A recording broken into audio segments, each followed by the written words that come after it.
یاد ہے، بڑا مشہور واقعہ ہے اور پوری دنیا میں مشہور ہوا۔ واقعہ اتنا محیر العقول ہے، سعودیہ ریاض کی ہائی کورٹ کے اندر کیس چلا، اخبار نے سرخیاں لگائیں۔ کیس کیا ہے؟ کوئی جائیداد کا جھگڑا، کوئی مال کا تنازع؟ نہیں، کیس یہ ہے ایک 80-90 سال کا بوڑھا اور ایک 60-70 سال کا بوڑھا ہے، بوڑھے ہیں دونوں، عدالت میں کیس لگا ہوا ہے۔ کیس بھی عجیب و غریب نوعیت کا۔ کیس یہ ہے 70-80 سال کا جو بندہ ہے اس کے پاس اس کی 110 سال کی والدہ موجود ہے۔ چھوٹے بیٹے نے مقدمہ کیا ہوا ہائی کورٹ کے اندر، نیچے سے آتے آتے ہائی کورٹ میں آ گیا ہے۔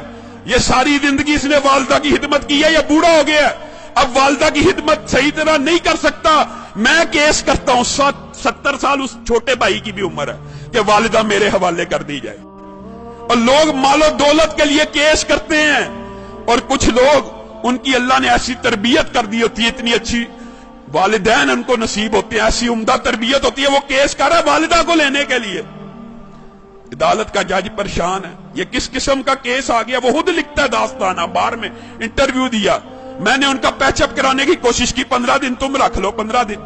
بڑا بیٹا کہتا ہے میرے پاس رہی ہے، میں نے اب چھوڑنی ہی نہیں، اب چاہے میری عمر 80 سال ہو گئی ہے، ایک دن بھی اگر میری والدہ میرے بارے میں شکایت کرے میرے چھوٹے بھائی کو دے دینا۔ چھوٹا بھائی کہہ رہا ہے یہ اکیلا ہی جنت کمانے لگا ہوا، میرا کوئی حق نہیں، والدہ پہ اس نے اتنی عمر خدمت کر لیا، میرا بھی حق ہے، یہ بوڑھا ہو گیا ہے۔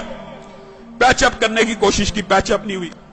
عدالت کا جج لکھ رہا ہے اخبار کے اندر، پیچ اپ دونوں بھائیوں کو بلایا، اور اللہ کا واسطہ ہے کیا تماشا بنایا ہوا، اخباروں میں خبریں لگ رہی، ایک بھائی مان جائے، سرنڈر کر لو، 15 دن۔ کوئی بھائی ماننے پہ تیار نہیں، کہا والدہ سے پوچھ لیتے۔ جج نے آخری حل یہ نکالا، والدہ سے پوچھتے کہ جس کے پاس والدہ رہنا چاہتی ہے اس کے سپرد کر دوں گا۔ والدہ کو بلایا گیا، ویل چیئر پہ آئی، کہتے ہیں 30 کلو اس کا وزن ہوگا، کمزور سی۔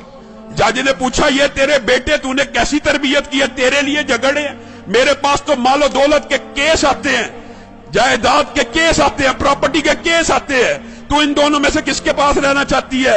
والدہ اس عمر میں رو رہی ہے، اللہ کی قسم مجھے دونوں پیارے ہیں، میں دونوں میں کسی کے ساتھ فرق نہیں کر سکتی، آپ جج ہیں، میں نے آپ کو اختیار دیا، جس کے ساتھ رہنے کا حکم دیں گے میں رہوں گی، میں دونوں میں سے ایک کا انتخاب کر کے اپنے کسی بیٹے کا دل نہیں توڑنا چاہتی۔ عدالت کے جج نے فیصلہ لکھا، شہ سرخیاں چھپی، اس بزرگ خوش قسمت خوش نصیب انسان کے آنسوؤں کی تصویر ریاض کے اخبار میں چھپی۔ عدالت کے جج نے فیصلہ لکھا، اس بزرگ نے 40 برس اپنی والدہ کی خدمت کر لی ہے، اب چھوٹے بھائی کا بھی حق بنتا ہے، یہ بوڑھا ہو چکا ہے، 80 سال اس کی عمر ہو چکی ہے، خود کمزور ہو چکا ہے، یہ صحیح طرح اپنی والدہ کی خدمت نہیں کر سکے گا، میں چھوٹے بھائی کو والدہ کا جو ساری کی ساری ذمہ داری ہے سپرد کرتا ہوں۔ جب یہ فیصلہ ہوا وہ بوڑھا زارو کتار رونا شروع ہو گیا، اس کی تصویریں اخبار میں چھپی، وہ کہتا ہے ہائے افسوس میرے بڑھاپے نے مجھے والدہ سے محروم کر دیا۔ لوگوں یہ تربیت ہے، یہ انداز ہے کہ 80 سال کا بوڑھا زارو کتار والدہ کے چھننے پہ رو رہا ہے کہ میری جنت مجھ سے دور کر دی گئی ہے۔ ہمارا معاشرہ کتنا بد نصیب ہے، بدبخت ہے، بوڑھے والدین کی خدمت کرنا تو دور کی بات، ان کو اولڈ ہوم میں بھیج دیتا ہے، اولڈ ہاؤسز میں بھیج دیتا ہے۔ یہ اولڈ ہوم اولڈ ہاؤسز میں بھیجنا اسلام کا کلچر نہیں ہے۔